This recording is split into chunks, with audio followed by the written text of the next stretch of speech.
series of separate rooms, which you can see out of, you can see through them. You often can't see the person who you're acting with.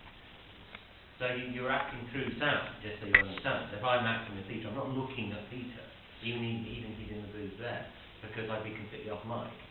So you have to imagine the microphone is Peter. Right, so that's how you work on sound, right? You never look at each other. You get all the emotion. Sometimes you can look at someone like you're they're doing Sometimes I see Janet's face coming up to the glass. I'm going to play it like that. We're all like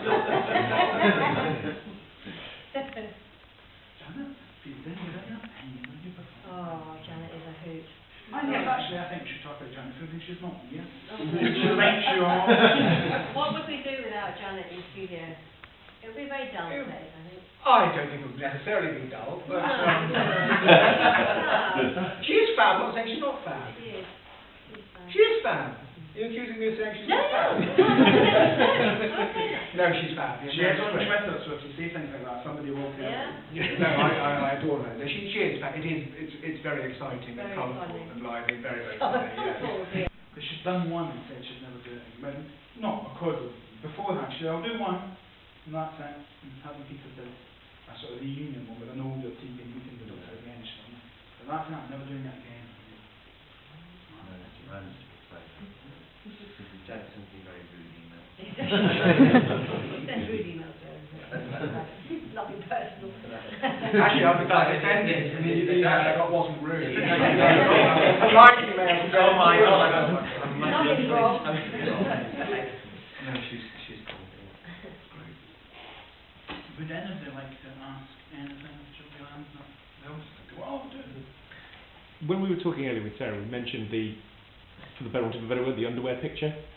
The lacy one just there, and you said it's something that you wouldn't have done. Yes. Now. No, wouldn't you? Seriously, you would not want to see me dressed like that now. Had you tried again, you wouldn't have done it. No, then, so. And Mark, you mentioned that there were other things that you... Well, no, John would push it, wouldn't he? I mean, he'd push it to the nth degree. You know. I mean, I don't have any problem being in shorts. It's fine, I have good legs and most of it. There's a time in life when you were doing these things. There is. So was that an actual Doctor Who photo session? Yeah.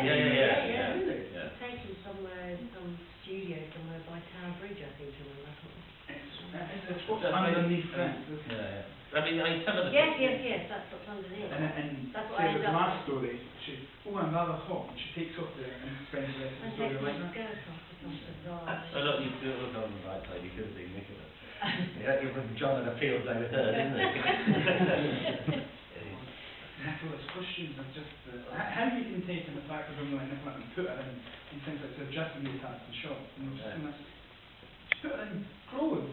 It would be nicer. 2 hours off in Tunbridge Wells of all places, and I went there in the morning and I had hobnob toast, get a kipper, read the paper, and some nice coffee. It was absolutely wonderful, and much nicer than anything I saw as a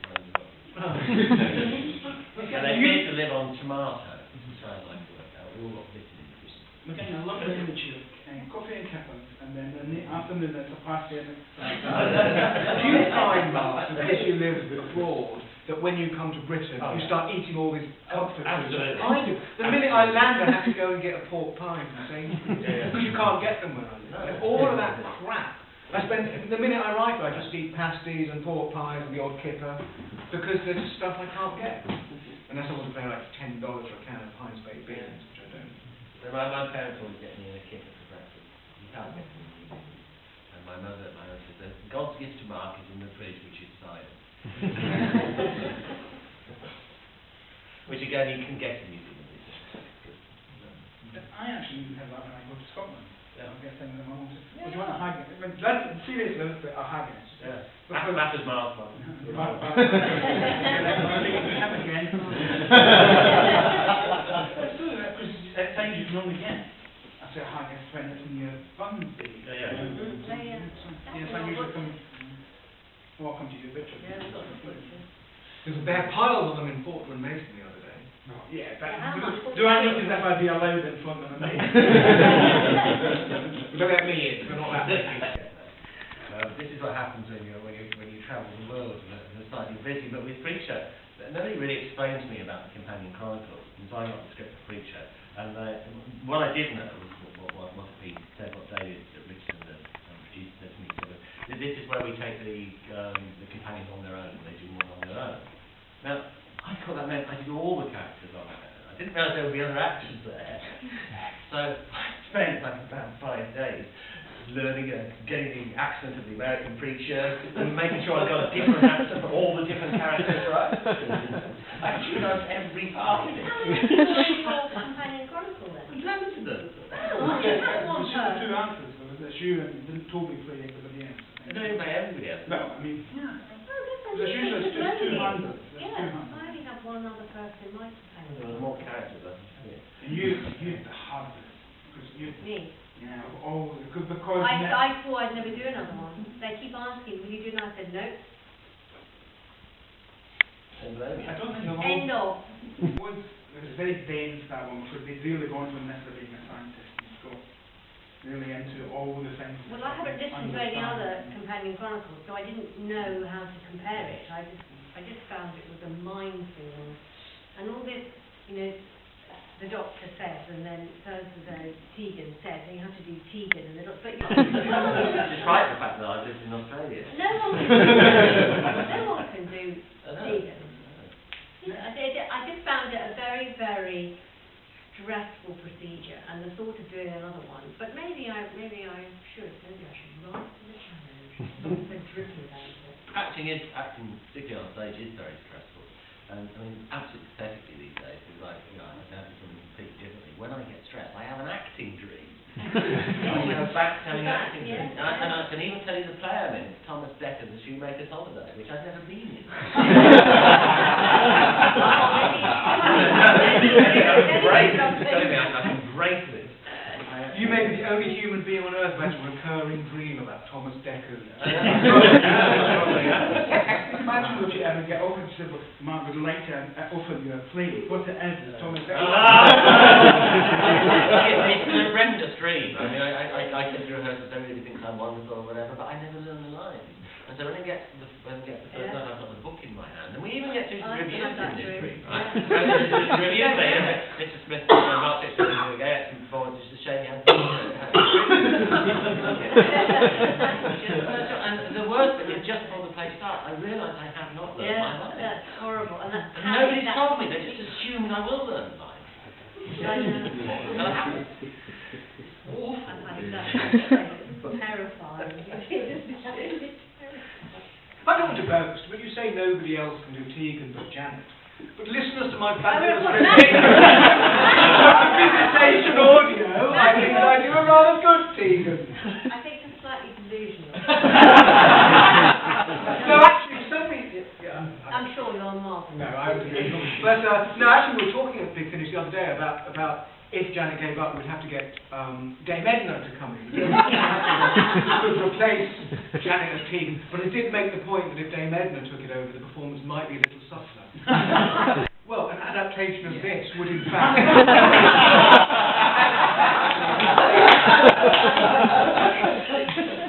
Do you know what... Let's say... There's drama airing on Thursday. Not just jetpack, it's completely confidential. There's a drama coming on Thursday night in BBC Two. All about Mark Gatiss' drama, all about the creation of Doctor Who, and we've got David Bradley playing William Hartnell, playing. So you see him in his home life as William Hartnell, you can see him making the programme, and the whole Ian acting scenes as well. So, oh my voice is gone. I saw the one they made about making Coronation Street. That was fantastic. Yeah, it was. Brilliant. I suspect along those lines, I think, isn't it? It's very, I saw it at the BFI the other day. It is actually very, very good. It's very, very moving, but not icky, but genuinely moving. And about a good actor aging and declining. So it's in some ways quite, not dark, it's quite melancholy in a strange way. It's a beautiful piece. It's a very good piece. It's great bit at the end as well. Yes. Yeah, right. They've allowed some dingers on television. Oh, him from Harry Potter. Yeah. There's a wonderful Catherine Tate skit where, oh yeah, no, that's right. The Catherine Tate skit where there's all these people in there in this place which obviously legal rejects from society, right? And eventually you find out it's because they've all got ginger hair. And there's this woman with black hair, and then well, the character says, "Why are you in here?" And she says, "Oh my God," she says, "I'm a carrier." That's a very good skit. Now, they made you ginger, so you didn't look like Peter, who wasn't blonde, but The had been dyed. big dyed blonde. And they dyed Janet here, so she didn't look like you in Longshore. I should just think, imagine saying that to Janet Fielding.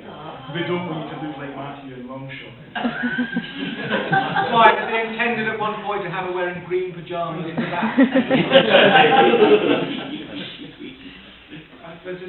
I'm sure whoever said that didn't last the day.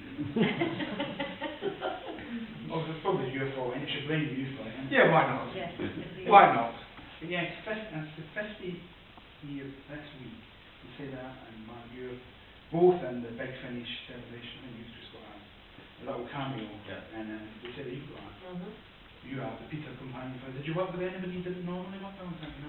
No. Just through No, exactly. It was just those bits. Although the day that I was in the studio, Sophie was in and Sylvester was in, but I wasn't in the scenes with them. It's astonishing to think that that's longer than the programme had been going around. But that was part of your time on Over Doctor half Who. my life away. So you didn't come in to do that, you were incumbent for that. So was it odd having suddenly all these, there are now more stars who their show as well? Yeah, it's lovely. Those big event things are they're a bit strange, aren't they? They're quite nice, but it's like, again, it's because it's all filmed out of order. If you take something like Five Doctors, it was all completely filmed out of order, so you didn't know where you were. Were you in the Five Doctors? Oh, no. I know you were. Tom and I both... No, we're not available. I was not. No, I wasn't. I was dead. What can I say? I thought you were. You were dead, yeah. And Richard Hutton, the only time you played with Doctor Who, did you have much space to him? No, not really. Very nice chat. But if I remember right, once they separate, the Doctors run around with their period companions. Usually, apart from Richard Hutton, I spent quite a lot of time with Janet, actually. That's about the only mismatch. You and Caroline Ford get stuck in the TARDIS. And the Hartnell Doctor is supposed to be takes Janet and Tegan with him. So did Mark say more to Caroline Ford? Absolutely. Interesting one. That's why in the first Big Finish thing, they meet up with Nessa again. Johnny Morris did say he deliberately put a line in it, but you sort of looking at him going, "You're that boy from then in school." He said they spent so little time together. And for Nessa, because she's not human, it's 50 years and it's longer than and she's saying, "I met you before, but I have to remind you who it is just because Was that conflict? you can go home happy now." And Turlo is also Turlo O'Carroll, an Irish musician. Yeah, it is a name. And Adric comes from the mathematician Dirac. D-I-R-A-C. That sounds to me like Big Lead. I don't know how John Nathan Turner. I cannot believe John Nathan Turner ever heard of Dirac. So that was a thing. It was basically totally a Big Lead thing. And Turbo's your surname as well, of course, that's not your... Yeah, exactly. No, Bidslaw. I don't know where Bidslaw comes from. I haven't got a clue. That's Lord Turbo. Oh, I have to look that up. Sure, Google. is that made in Russia? Oh, it sounds like I'm going to come to the audience here. Does that make Turbo unique in being the only alien companion with a first name and a surname? Is that? He's not another one. You're unique? Because until our bunch, there were almost no alien companions. It was Lena. And Romana. And Romana. And that's... And Susan. Probably. So other than the Yeah. No, but and Leela and Romana were immediately before you. And Susan was the very first companion because she's the Doctor's granddaughter, probably. We shared a surname, former. Yeah, but that speak. Stop. I like it what I say. Sarah Kingdom as well. Sarah Kingdom Schumann, shut up. She had Schumann. Yeah. Yeah, but she had two names. Yeah, But so did Sarah Jane Smith. She had three names. But the new programme never has alien companions. So not yet. No, it's always been alien companions. And they haven't even had a companion from the past. Yeah, it's always contemporary of being young. 21st century woman. Yeah, they haven't. Although Florence is for every time. Yeah, so. yes. Stop! Enough already. If you want to ask a question, please. Well, as you do. Clean up what you were thinking. Clean up what it was you were thinking. Wine. Yeah. To Janet Fielder always goes to Campari. And I just can't expect. I'm not a Campari boy. I'm a wine boy. It's all in here. I can't even remember if it's in the audio version. You may not have remembered you were Campari. And if I was being Campari, it was being given to me without my knowledge. I must have been already pretty plastered before we came to Campari, because I've never drank Campari in my life. But no, it was, certainly was wine. And John Nathan Turner was buying it all as well. So it wasn't that I was sitting sadly in my room, knocking myself in the oblivion. I was with the producer of Doctor Who. We professionals, we socialise with our producers, we have to... Have you ever heard my story about John? It's in Lanzarote. I'll tell it. If you haven't heard it, it will amuse you after your experience of him buying drinks. John was great. He bought loads of drinks, right? And it's absolutely wonderful. And as long as you were there to do work the next morning, it was fine. And so I woke up in my room in Lanzarote and put my costume on. I thought, oh gosh, it's stuffy in here. Right? And I went to open the windows and I tripped on something. There was something wedged between the other bed and the wall, and it was John Nathan.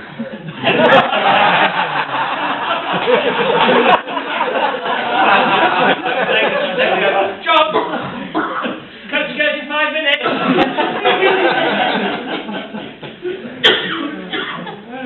Lovely picture. It looks like a foot.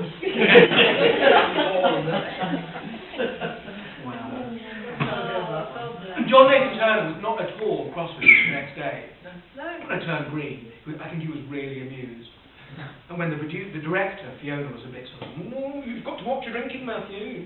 Because I said, oh, I think it was a bad chicken sandwich. So she began asking in the kitchen about chicken sandwiches, and asking all the other crew, did you eat a chicken sandwich? Did you feel ill? And John Nathan Turner laughed the whole thing off.